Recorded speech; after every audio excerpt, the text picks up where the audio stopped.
Iran और America दोनों जबरदस्त जंग की तैयारी में जुटे हुए हैं, जहां एक और अमेरिका ने जितने अपने 19 जहाज खड़े हैं उन सभी जहाजों पर मिसाइल्स पहुंचानी शुरू कर दी है, और दूसरी तरफ ईरान ने भी अपनी सुरंगों से मिसाइल्स निकाल दी हैं, नए लॉन्चर्स निकाल दिए हैं। लेकिन इसी बीच एक बड़ी खबर, एक ऐसी खबर जिसका जिक्र शायद आपने पहले सुना हो ना सुना हो, मैं बताना चाहूंगा आपको। यूनाइटेड नेशंस में ईरान के एम्बेसडर जो है उनकी तरफ से एक बड़ा आरोप लगाया गया। अमीर सईद इरावानी साहब जो हैं, यूनाइटेड नेशंस में ईरान के एम्बेसडर हैं, उनका कहना है उन्होंने डोनाल्ड ट्रंप और अमेरिका के लिए, खास तौर पर डोनाल्ड ट्रंप के लिए डकैत शब्द का इस्तेमाल किया है। उनका कहना है कि डोनाल्ड ट्रंप और अमेरिका डकैती कर रहे हैं और आतंकवाद को बढ़ावा दे रहे हैं। अब ये बात ईरान ने क्यों कही? ये बात ईरान ने इस रेफरेंस में कही, ईरान का कहना है जिस तरह से अमेरिका ने हॉर्मूज को ब्लॉक कर रखा है, ईरान के जहाजों को रोका जा रहा है, ये आतंकवाद को बढ़ावा देने जैसा है। इसके साथ ही उनका यह भी कहना है, ईरान का यह कहना है कि जो ईरान के जहाजों पर अमेरिका ने और डोनाल्ड ट्रंप ने कब्जा किया है, यह सरासर डकैती है। ये समुंदर में जो लुटेरे होते हैं, समंदर के जो डकैत होते हैं, वो जो हरकत करते हैं, वैसी हरकत डोनाल्ड ट्रंप और अमेरिका कर रहे हैं। इसके साथ ही उन्होंने कई बातें कही हैं जो बेहद अहम हैं। देखिए, अमीर सईद इरावानी जो एम्बेसडर हैं ईरान के, वो अपनी हर बात को बड़ी साफगोई से रखते हैं और बड़े एग्रेसिवली रखने के लिए जाने जाते हैं। और यूनाइटेड नेशंस में उन्होंने ये बात कही है, एक चिट्ठी लिखकर ये बात कही। उनका कहना ऐसा है कि अमेरिका ने जिस तरह से ब्लॉक कर रखा है हॉर्मूज को, अब ईरान को पूरा अधिकार है इसका जवाब देने का। बात नंबर 1, इशारे समझिए क्या कह रहा है ईरान। दूसरी तरफ वो ये कह रहे हैं कि जिस तरह से जो कब्जे में लिया गया ईरान के जहाजों को, जो अमेरिका की नेवी ने कब्जे में लिया है, ये पूरी तरह से गैर कानूनी है और इंटरनेशनल लॉ की धज्जियां उड़ा रखी है अमेरिका ने। ये पूरी तरह से दादागिरी है और ये पूरी तरह से असंवैधानिक है।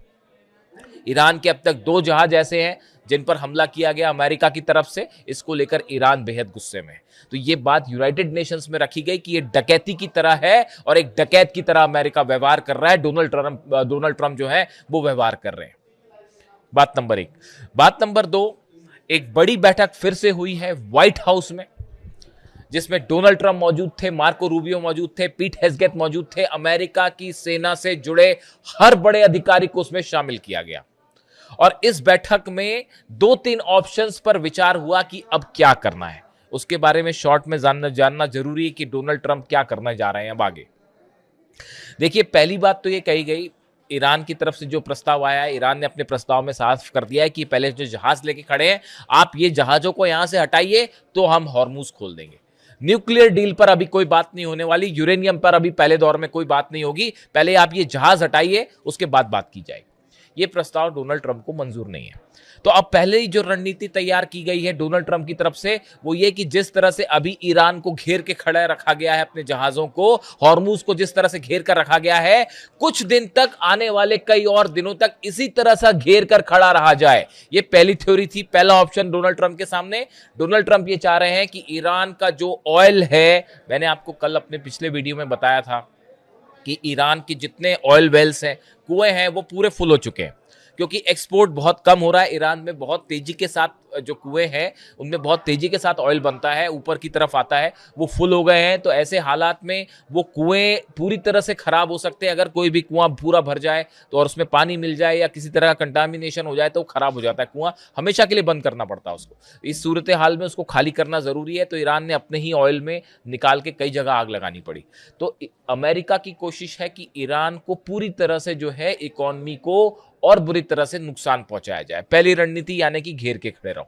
उसके अलावा दूसरा ऑप्शन यह है कि पहले घेर के खड़े रहिए और फिर धीरे से हमला कर दीजिए। यह दूसरा ऑप्शन था जिस पर चर्चा हुई।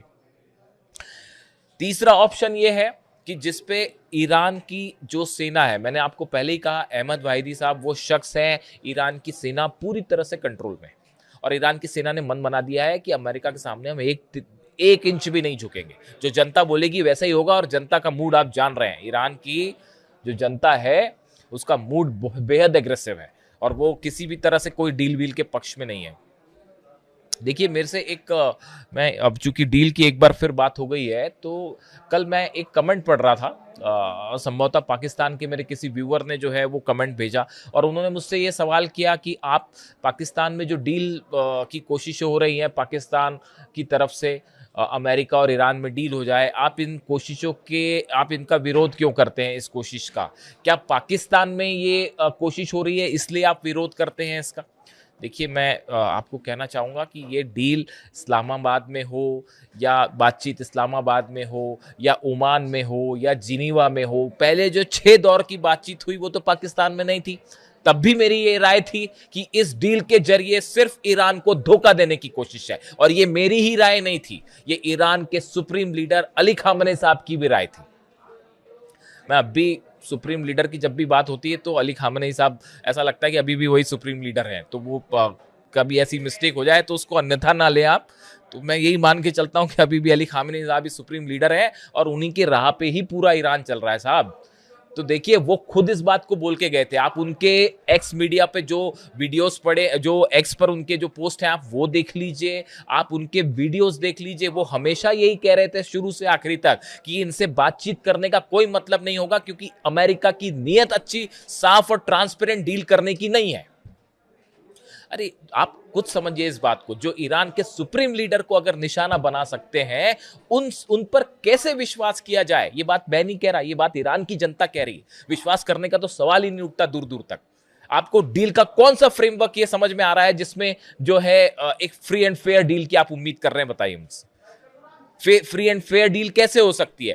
ईरान का कहना बड़ा साफ है, भाई न्यूक्लियर एनर्जी रखना हमारा अधिकार है, हम पीसफुल काम के लिए अपनी न्यूक्लियर एनर्जी चाहते हैं, अपना यूरेनियम चाहते हैं, हमारे साइंटिस्ट ने उसको डेवलप किया है और ये हमेशा से ईरान कहता रहा। ईरान ने तो वो समझौता भी नहीं तोड़ा था जो 2015 में हुआ था बराक ओबामा के समय, और बाकी देशों के साथ ईरान ने समझौता किया था। उसे किसने तोड़ा था? डोनाल्ड ट्रंप ने तोड़ा था उसको। डोनाल्ड ट्रंप जब पहली बार सत्ता में आए थे तब उन्होंने तोड़ा था उसको, ईरान ने तो नहीं तोड़ा था।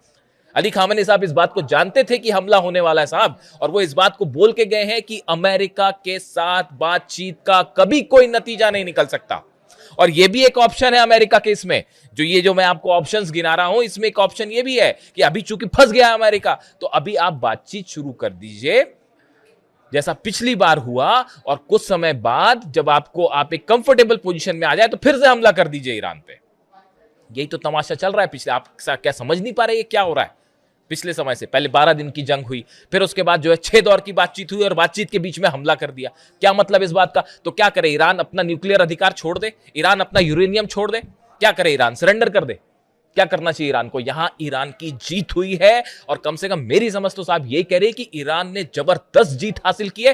होना तो ये चाहिए कि ईरान को, मुझसे पूछा जाता है कई बार कि ईरान ने क्या करना चाहिए, ईरान को पहले एक प्रेस कॉन्फ्रेंस करनी चाहिए तेहरान में, और ईरान के राष्ट्रपति उसमें शामिल हो, अब्बास अराक्ची साहब शामिल हो, सेना के प्रतिनिधि शामिल हो, और एक बड़ा अनाउंसमेंट किया जाए कि इसमें ईरान की जीत हुई है। पूरी दुनिया के सामने बात बताई जाए कि किस तरह से हमने अमेरिका को पूरे अरब देशों में एक एक ठिकाने उड़ा दिए, उनके जितने बेसिस थे। मैं आपको बताऊंगा पेंटागन क्या कह रहा है। पेंटागन ने हाथ जोड़ दिए, कह रहा है कि साहब हम ईरान की मिसाइल्स का मुकाबला नहीं कर सकते। ये रिपोर्ट आई है पेंटागन की कि जो हाइपरसोनिक मिसाइल्स है खुर्रमशेर और फतह 2, इसका और सेजिल का मुकाबला अमेरिकन डिफेंस सिस्टम नहीं कर सकता। ये रिपोर्ट पेंटागन ने सौंपी है डोनाल्ड ट्रंप को। और बताइए, आप जाके पढ़ लीजिए न्यूयॉर्क टाइम्स क्या कह रहा है और वॉल स्ट्रीट जर्नल क्या कह रहा है और वहां के अखबार क्या छाप रहे हैं इसके बारे में। तेहरान में एक तो प्रेस कॉन्फ्रेंस होनी चाहिए, जीत का अनाउंसमेंट होना चाहिए, और ईरान को, पूरे सभी देशों को, यूनाइटेड नेशंस के जितने देश हैं 200 देश, उनको यह बताना चाहिए ये बात कि हमने हॉर्मुज बंद नहीं किया। ये दादागिरी किसकी हो रही है ये बताना चाहिए ईरान को सबके सामने कि हम यहां से जहाज निकलने को देने के लिए तैयार हैं, लेकिन ये घेर के कौन खड़ा हुआ है, ये दादागिरी कौन कर रहा है? ईरान तो नहीं कर रहा। ईरान तो हमला करने नहीं गया था किसी देश पे, तो फिर ईरान डील क्यों कर ले? बताइए, ईरान क्यों झुक जाए? ईरान में कहा न्यूक्लियर पावर, पुतिन को तो कोई दिक्कत नहीं है वहां पे न्यूक्लियर प्लांट लगाने में, मिल गया वहां पे। क्या ईरान में कौन सा न्यूक्लियर बम मिल गया? बताइए, मिल गया कोई न्यूक्लियर बम? ये बात साफ है ना कि झूठ बोलकर हमला किया गया, और असैसिनेशन करते हैं आप सुप्रीम लीडर का, और उसके बाद ये उम्मीद करते हैं कि ईरान जो है वो आपकी बात मान ले। कैसे मान ले बात? बिल्कुल नहीं माननी चाहिए बात साहब। मेरी तो डिप्लोमेटिक समझ यही कहती है, मैंने जहां से जो पढ़ाई करी है उसके हिसाब से समझ यही कहती है, ईरान जीता है, ईरान को अपनी ही शर्तों पर डील करना चाहिए, वरना फिर धोखा होगा साहब। अहमद वाहिदी साहब निशाने पे हैं, वो लोकेशन नहीं मिल पा रही है। मुस्तफा खामेनी को खोजने की कोशिशें चल रही हैं कि कैसे उनकी लोकेशन ट्रेस हो जाए। हकीकत ये है ईरान के जो आर्मी चीफ है, आईआरजीसी चीफ है अहमद वाहिदी, सीआईए की टॉप लिस्ट में है, पहले नंबर पे हिट लिस्ट में है, लेकिन खोज नहीं पा रहे उनको। ईरान के सुप्रीम लीडर का असैसिनेशन इसलिए हुआ क्योंकि वो अली खामेनी साहब ने छुपने से मना कर दिया था। उन्होंने कहा कि आप मेरे तेहरान के, वो अपनी तेहरान के लोगों से मोहब्बत करते थे, वो ऐसे नहीं थे कि हमला हो जाए पार्टी में तो भग ले वहां से। तस्वीरें देखी सबने, ईरान के शेर थे वो, अपनी जनता के बीच रहे, शेर की तरह रहे और शेर की तरह ही शहीद हुए। और उन्होंने ये बात कही कि तेहरान के जितने लोग हैं आप उनको बंकर में ले जा सकते हो क्या, छुपा सकते हो क्या? सेना ने कहा जी नहीं कर सकते। तो बोले ठीक है, मैं भी नहीं चूकूंगा। अगर अली खामेनी साहब चाहते तो दुनिया में किसी की हिम्मत नहीं थी कि उनको खोज लेता और उन पे हमला कर देता, सवाल ही नहीं उठता। समझे आप? तो मैं आपका जो जवाब दे रहा था, जो एक भाई साहब ने जो कमेंट किया, देखिए इससे कोई फर्क नहीं पड़ता कि बात इस्लामाबाद में हो रही है कि ओमान में हो रही है कि जिनेवा में हो रही है कि यूनाइटेड नेशंस में हो रही है, कहाँ हो रही है। सवाल ये है, जब दो पक्ष बात करने बैठे हैं तो क्या दोनों पक्ष, अमेरिका इस बात को तैयार है, ईरान के अधिकारों को स्वीकार करने के लिए तैयार है? जब तैयार ही नहीं है तो डील कैसे हो सकती है? मिसाइल्स नेतन्याहू ये डील होने ही नहीं देंगे कभी। जो मिसाइल्स ने इजराइल का जो हाल किया, उसके बाद जब तक वो मिसाइल्स हैं ईरान के पास तब तक बात खत्म है। नेतन्याहू का प्लान सफल ही नहीं हो पाएगा। नेतन्याहू डील होने ही नहीं देंगे। आप बात करते रहिए, कुछ करते रहिए। और एक बार आपने यूरेनियम सौंप दिया, एक बार ईरान ने अपना यूरेनियम सौंप दिया, उसके बाद तो पता नहीं फिर क्या होगा। फिर आप समझिए, इतनी तो समझ सबकी होनी ही चाहिए। तो सवाल इसलिए ये नहीं है कि, जो मैं एक दर्शक है उनकी इस बात का जवाब देना चाहता हूं, सवाल ये नहीं कि डील कहाँ हो रही है या क्यों हो रही है। सवाल ये है कि नीयत क्या है डील करने वाले की। यही बात अली खामेनी साहब कह रहे थे। और देखिए फिर आगे बढ़ते हैं, ये भी एक है ना ऑप्शन है इसमें कि आप जो है पहले बातचीत करिए और फिर उसके बाद अपनी सुविधा के हिसाब से हमला कर दीजिए। ये चौथा ऑप्शन उस मीटिंग में डिस्कस किया गया। और एक पांचवा ऑप्शन भी डिस्कस किया गया है मीटिंग में, जो सोर्सेज बता रहे हैं, और वो ये कि साहब अमेरिका जो है अपनी जीत घोषित कर ले और अपना लाव लश्कर लेके फिलहाल निकल ले। क्योंकि हो क्या रहा है, अमेरिका में चुनाव होने हैं, अमेरिका में मिड टर्म्स जो है उसमें डोनाल्ड ट्रंप को यह साबित करना है कि भाई मेरी पॉपुलैरिटी बनी हुई है, जबकि वो घट गई है, वो 37% तक पहुंच गई है। तो अब ऐसे में ये लगातार दबाव बढ़ता जा रहा है, भाई पूरी वर्ल्ड की इकॉनमी प्रभावित हो रही है। बड़ी सिंपल सी बात है, सिर्फ तेल का सवाल नहीं है, बड़ी सारी चीजें हैं। पूरी आईटी इंडस्ट्री इससे हर्ट हो रही है। सेमीकंडक्टर बिजनेस जो है चाइना का, ताइवान का, वो हर्ट हो रहा है। पूरी दुनिया का इस पर असर हो रहा है। इलेक्ट्रॉनिक सामानों पर असर हो रहा है। तो इसका बड़ा असर है और दबाव है डोनाल्ड ट्रंप पे। तो एक ऑप्शन ये भी डिस्कस किया गया कि भाई हम अपनी जीत घोषित करेंगे, हम जंग जीत गए और डोनाल्ड ट्रंप अपने जहाज लेके फिलहाल निकल ले, आगे फिर देखा जाए क्या करना है। लेकिन इसमें यह भी फिर कैलकुलेशन किया गया कि भाई ईरान की क्या प्रतिक्रिया होगी, अगर हम बाहर निकल गए तो फिर ईरान क्या करेगा, कहीं इसमें हमारी बड़ी हार ना मान ली जाए और फिर और बुरा हाल ना हो जाए। तो ये कई सारे ऑप्शंस हैं जिस पे चर्चा हुई, लेकिन अब वो मैटर नहीं करता। अब जो मैटर करता है वो ईरान क्या करेगा, वो मैटर करता है। और जो ईरान के राजदूत कह रहे हैं, सुनिए, जहां से बात शुरू की थी कि अमेरिका की हरकतों का जवाब देने का अधिकार है ईरान के पास। ईरान की सेना यह कह रही है दूसरे शब्दों में कि अगर यह ब्लॉकेड बना रह गया तो इस बार हमला हम करेंगे। ईरान के जितनी मिसाइल्स हैं वो तैयार हैं, रेडी मोड में है। और देखिए इकोनॉमी को बड़ा नुकसान होगा ईरान की, इसमें दो मत नहीं है। जो तेल नहीं जा पा रहा है, आप कब तक ईरान उसको कैसे रोक के रखेगा? भाई जहाज चीन को भी नुकसान होगा, लेकिन इसमें देखिए एक दूसरा पक्ष भी है इसका। ये खेल असल में अब तेल का खेल हो गया है। ये शुरू कहीं और से हुआ था, यूरेनियम से और पता नहीं कहां से, लेकिन ये मामला जो है वो ऑयल इंडस्ट्री को जबरदस्त खेल चल रहा है। अमेरिका जो है उसका ऑयल बिजनेस, आप देखिए बैलेंस शीट चेक करिए कि अमेरिका ने कितना तेल बेच दिया पिछले एक महीने में। तेजी के साथ अमेरिका का तेल मार्केट में बिकना शुरू हुआ है, खासकर वो वेनेजुएला से निकाला जा रहा है। कब्जा अमेरिका का उस पे, अब ईरान का तेल जा नहीं पा रहा है, तो अमेरिका का ऑयल बिजनेस भी जो है वो तेजी से ग्रो कर रहा है। एक उसका नतीजा ये भी है, अमेरिका जो है, चीन जो है उसको नुकसान हो रहा है, रूस का भी तेल तेजी से बिक रहा है। तो इसमें कई सारी चीजें हैं। ये एक ऑयल वॉर भी चल रहा है, बहुत ज्यादा दिन नहीं चलेगा, लेकिन ये सिचुएशन नहीं चलेगी। ईरान की तरफ से साफ कर दिया गया है कि साहब अगर ये जहाज नहीं हटाए तो इस बार हमला हम करेंगे। और ये निश्चित रूप से ज्यादा दिन सिचुएशन नहीं चलेगी। आप देखिए ये जो है हालात, अगले एक दो दिन के अंदर ये बात तय हो जाएगी कि मामला किस तरफ जा रहा है, ट्रंप का रुख क्या है। और अगर ट्रंप यहीं पर रोक के खड़े रह गए ज्यादा दिन तक, तो ईरान की सेना, जनता वैसी गुस्से में है।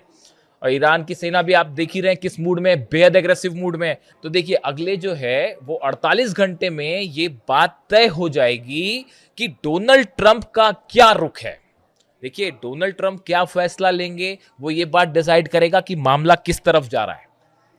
और ईरान का अगला कदम क्या होगा, ईरान इस बार हिचकेगा नहीं हमला करने से, आप ये बात भी समझ लीजिए। अब जो है वो आईआरजीसी का जो मूड है वो ज्यादा दिन तक ये ब्लॉकेड नहीं रहने वाला है। ये तो या तो अमेरिका इसे पीछे खींचेगा या ईरान इसे तोड़ेगा, तो दो में से एक चीज होगी और वो तय है। ये ज्यादा दिन तक ये खेल चलेगा नहीं कि जहाज घेर के खड़े हैं। और दूसरी तरफ देखिए एक और बड़ी इंटरेस्टिंग खबर आई है, कमर्शियल जहाज था MV ब्लू स्टार 3, एक जहाज था जो कि अरब सागर से होता हुआ ओमान की खाड़ी की तरफ बढ़ा आगे, अमेरिका की हेलीकॉप्टर्स आए और उसको कब्जा कर लिया, उस पर उतर गए और बोला कि भाई ये जहाज तो जो हमको शक है कि ईरान जा रहा है तो हम इस पर चेकिंग करना चाहते हैं। बाद में पता चला कि वो जहाज तो ईरान जा ही नहीं रहा था, वो जहाज तो ओमान ही जा रहा था। फिर उसके बाद फिर हेलीकॉप्टर में लदे और वहां से चल गए। ये तो इंफॉर्मेशन है अमेरिका की।